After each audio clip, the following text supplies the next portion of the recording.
Yasi Pressman ay laging nagkakaroon ng charity event tuwing birthday niya.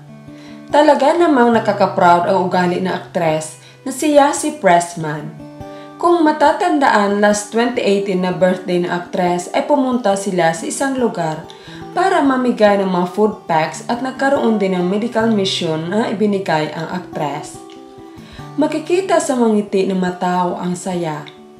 Sobrang mainit ang pagtanggap nila sa aktres.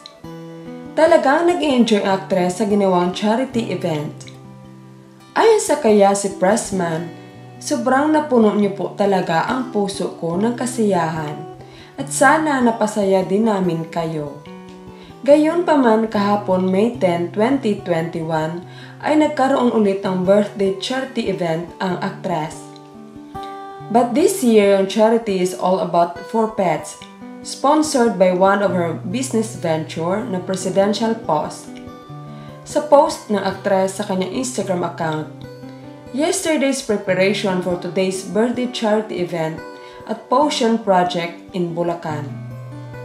Makikita sa larawan at short video clip kung paano pinaghandaan ng buong team nila ang nasabing charity event.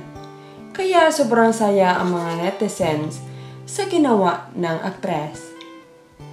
Ayon sa kanila, you have a beauty and a good heart for human and pets. Amazing! I love you in advance. Happy birthday! You're truly beautiful inside and out. This is the reason why you're blessed, Yasi. You have a big and kind heart.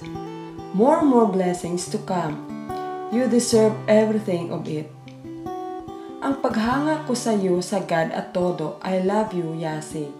Mas lalo kitang minahal lalo nang nakita ko kanina yung pusa na lumapit sa iyo, naglalambing. It melt my heart.